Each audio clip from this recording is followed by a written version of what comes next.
তারা জবরদস্তি ধাক্কা মেরে আমাকে বাড়ি থেকে বের করেছে। আমি এর বিচারের ভার মহান আল্লাহ ও প্রিয় দেশবাসীর উপর ছেড়ে দিলাম।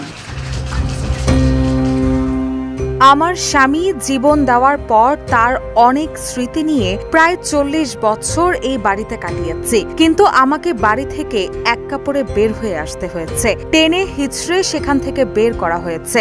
আমি এর বিচারের ভার মহান আল্লাহর হাতে ছেড়ে দিলাম, দেশবাসীর কাছে ছেড়ে দিলাম। আন্তর্জাতিক অপরাধ ট্রাইব্যুনালের রায়ে ক্ষমতাচ্যুত সাবেক প্রধানমন্ত্রী শেখ হাসিনা ও আসাদুজ্জামান খান কামালের মৃত্যুদণ্ড ঘোষণার পর কান্নাজড়িত কণ্ঠে সাবেক প্রধানমন্ত্রী খালেদা জিয়ার এই বক্তব্য নতুন করে সামনে এসেছে। সামাজিক যোগাযোগ মাধ্যমে ঘুরে বেড়াচ্ছে সেদিনের সেই কান্না জড়িত এক স্বামীহারা স্ত্রীর স্মৃতি বহন করা আহাজারি। সেদিন বেগম খালেদা জিয়াকে তার স্বামী জিয়াউর রহমানের স্মৃতি বিজড়িত বাড়ি থেকে উচ্ছেদ করে তৎকালীন আওয়ামী লীগ সরকার। অথচ তারা মিথ্যা কথা বলছে যে আমি নিজে বাড়ি ছেড়ে বেরিয়ে এসেছি। এটা সম্পূর্ণ মিথ্যা কথা, বানোয়ার কথা। তারা জবরদস্তি ধাক্কা মেরে আমাকে বাড়ি থেকে বের করেছে।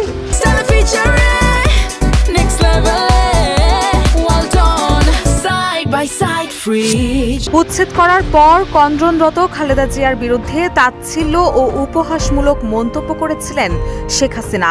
শুধু তাই নয়, শহীদ প্রেসিডেন্ট জিয়াউর রহমানের স্মৃতি বিজড়িত বাড়িটি নিশ্চিহ্ন করে দেওয়া হয়েছিল শেখ হাসিনার নির্দেশে। আমার বাবা দেশ স্বাধীন করেছিল বলেই না এই ক্যান্টনমেন্ট, আর ওই মেজর জেনারেল প্রমোশনটা তো আমার বাপেরই দেওয়া ছিল। আর আমি ক্যান্টনমেন্টে ঢুকলে আমার বিরুদ্ধে মামলা। সেদিন প্রতিজ্ঞা করেছিলাম যে ওই ক্যান্টনমেন্টে আর বসবাস করতে হবে না, যেদিন সময় পাবো বের করে দেবো। উচ্ছেদের পর গণমাধ্যমে কান্না বিজড়িত কণ্ঠে সেদিন 3 বারের সাবেক প্রধানমন্ত্রী খালেদা জিয়া বলেছিলেন তাকে বাড়ি থেকে এক কাপড়ে বের হয়ে আসতে হয়েছে, টেনে হিচড়ে সেখান থেকে বের করা হয়েছে। তার বিরুদ্ধে অমানবিক আচরণ করা হয়েছে বলেও অভিযোগ করেন বেগম জিয়া। তিনি আরো বলেছিলেন, সারাদিন আমাকে কিছু খেতে পর্যন্ত দেওয়া হয়নি, অথচ তারা মিথ্যা কথা বলছে আমি নাকি আমার বাড়ি ছেড়ে দিয়ে চলে এসেছি। সব মিথ্যা, বানোয়াট। নিজে যেতে না চাইলে তুলে নিয়ে যাও বলেও একজন হুমকি দিয়েছে আমাকে। সেই অবস্থা করেছে, সারাদিন আমি মানুষকে কিছু খেতে পর্যন্ত পারিনি। আমার বাড়ির লোকজনকে কিছু খেতে পর্যন্ত দেয়নি।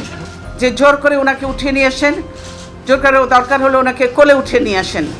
এরকম ভাবে একটা সরকারের এই আচরণ, ওনারা ধাক্কা দিয়ে আমাকে গাড়িতে উঠিয়েছেন। কান্না জড়িত কণ্ঠে খালেদা জিয়া আরো বলেন, তারা জবরদস্তি করে আমাকে বাড়ি থেকে বের করে দিয়েছে, গ্রিল কেটে তালা ভেঙে ভিতরে ঢুকেছে, আমার লোকজনকে মারধর করেছে, লাথি মেরে মেরে বেডরুমের দরজা ভেঙেছে, আমাকে টানতে টানতে বাইরে এনেছে। আমি বিরোধী দলের নেত্রী, 3 দফায় প্রধানমন্ত্রী ছিলাম, সাবেক সেনাপ্রধানের স্ত্রী, সাবেক রাষ্ট্রপ্রধানের স্ত্রী হিসাবেও সামান্য মর্যাদাটুকুও আমাকে দেখানো হয়নি। এতেই আমরা বুঝতে পারি এই সরকার সাধারণ মানুষের সঙ্গে কেমন আচরণ করবে। আমি এর বিচারের ভার মহান আল্লাহর হাতে ছেড়ে দিলাম, দেশবাসীর কাছে ছেড়ে দিলাম। ট্রাইব্যুনালে শেখ হাসিনার মামলার রায় ঘোষণার পরই সামনে এসেছে 1 দশকেরও বেশি আগের সেই দিনের স্মৃতি। 24-এর গণ অভ্যুত্থানের মুখে ভারতে গিয়ে আশ্রয় নেওয়া সাবেক প্রধানমন্ত্রী শেখ হাসিনা ও সাবেক স্বরাষ্ট্রমন্ত্রী আসাদুজ্জামান খান কামালের বিরুদ্ধে মৃত্যুদণ্ডের রায় দিয়েছে আন্তর্জাতিক অপরাধ ট্রাইব্যুনাল। কয়েক মাস আগেই শেখ হাসিনার একটি বক্তব্যকে কেন্দ্র করে বিক্ষুব্ধ ছাত্র জনতা ভেঙে গুড়িয়ে দিয়েছে ধানমন্ডি 32 নম্বরে অবস্থিত তার বাবা শেখ মুজিবুর রহমানের ঐতিহাসিক বাড়িটি।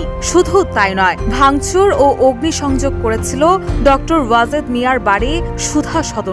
এছাড়াও তার অন্যান্য সম্পদও বাজেয়াপ্ত করা হয়েছে। আর এই প্রেক্ষাপটে সামনে এসেছে 2010 সালের 13 নভেম্বরের দেশের সবচেয়ে আলোচিত সেই ঘটনা। রুশা সুর, নিউজ ডেস্ক, ইত্তেফাক।